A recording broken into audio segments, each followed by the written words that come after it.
दोस्तों, जैसा कि आप जानते होंगे कि डोनाल्ड ट्रंप हमारे देश के ऊपर काफ़ी दिनों से टैरिफ लगाते चले आ रहे हैं। अब इसी बीच उन्होंने भारत और रसिया की दोस्ती को तोड़ने के लिए एक ऐसी बात बोली जिसे जानने के बाद आप हैरान हो जाएंगे। दरअसल ट्रंप साहब ने कहा कि भारत के प्रधानमंत्री यानी मोदी जी से मेरी बात हुई है।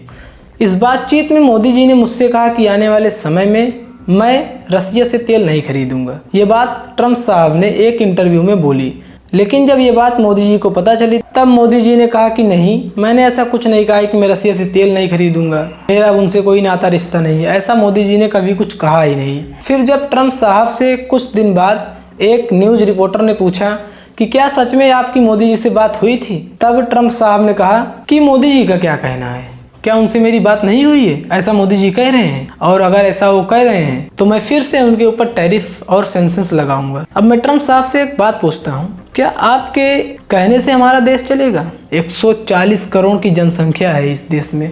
अगर हम लोग किसी कंपनी से 1 रुपए की सुई खरीद लें तो एक दिन में उस कंपनी की कीमत 140 करोड़ हो जाएगी।